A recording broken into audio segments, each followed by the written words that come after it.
Hey, good morning, everybody. Welcome to ITHive.org's Saturday morning tech show. It is April 13th, and this is episode 80. So very often, and just before I get into the subject matter, just let you know if you're watching the show live right now, you got questions or comments or so, post them, and I'll do my best to address those. If not, if you're watching the recorded version, then comment and like, share. Feedback is always good. All right. So very often the subject matter that we deal with on the show has to do with the things that I'm experiencing the previous week.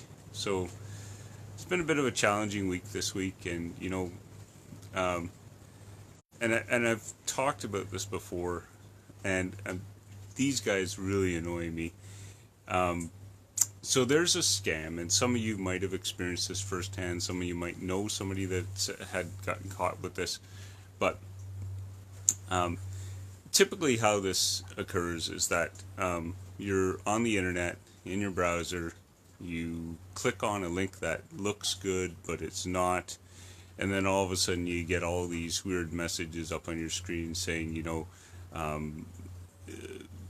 something to the fact that Microsoft has detected that you have viruses on your machine, and that you should call this 1-800 number to get it fixed and all that stuff, right? And unfortunately, people get social engineered, because this is what exactly is happening, right? And freaked out, and then they call that number, right? And some people actually pay to get that problem fixed. So here's the thing: the bad guys create the problem, and then you pay the bad guys to fix the problem. And really, there is no problem to begin with, right? And it's so frustrating for me because, because they're using the word Microsoft, people believe it, right? And it's really sad. And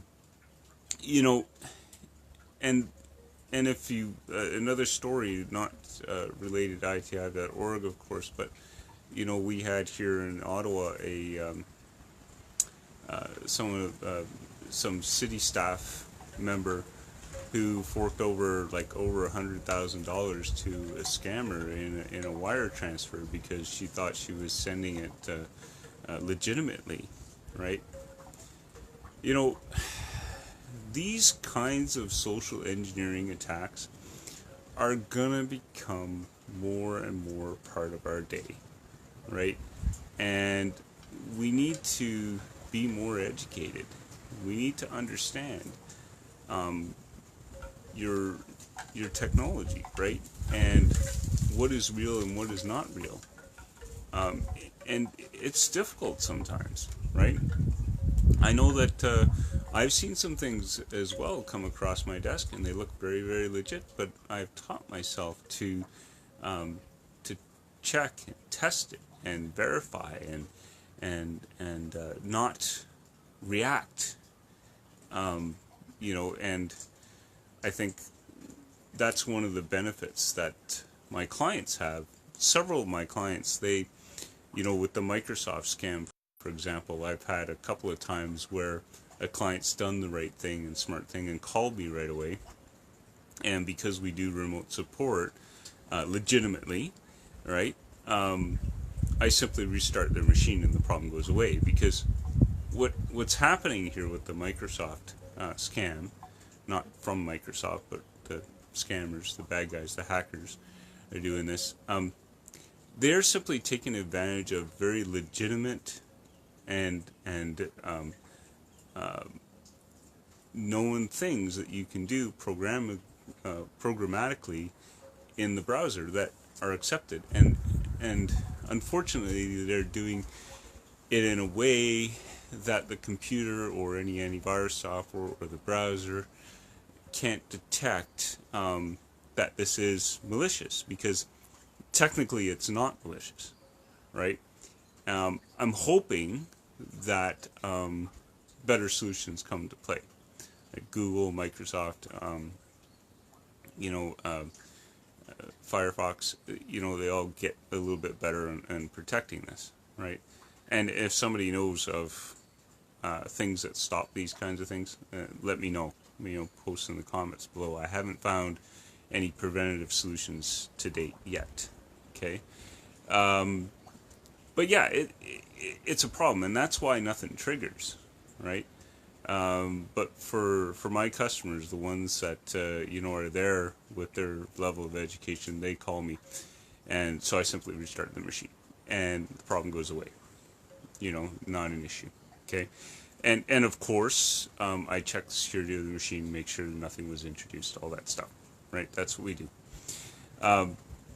Other things that clients do is they'll send me emails. Right, hey, Chris, is this legit? Is this legit email? And I'll look at it, get back to them and say, oh, nope, that's a scam. Or nope, that's legit, right? But they wait, right?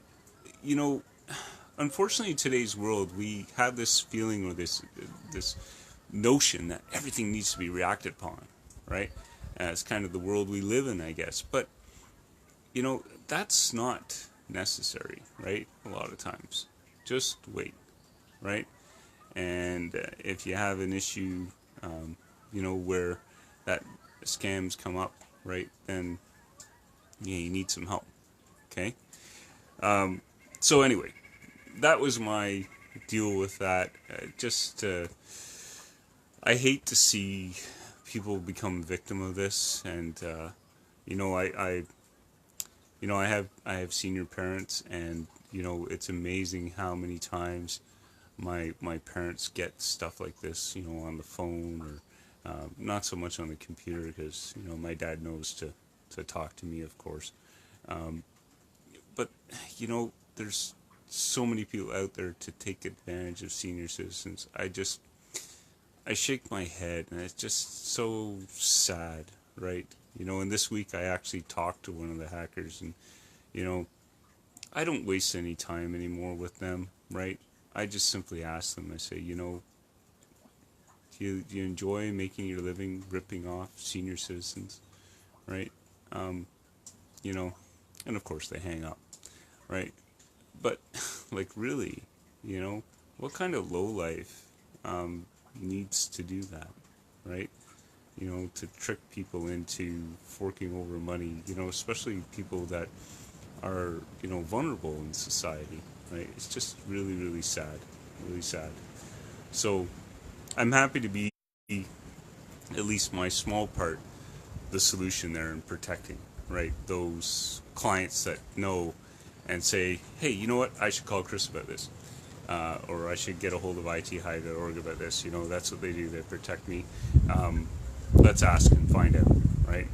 And that's what we do. So anyway, you know, that was my thing for this week. And, you know, I hope you all can be safe out there and just be very careful with your technology. And unfortunately, the world we're entering into, it's here now, and it's not going to get any better.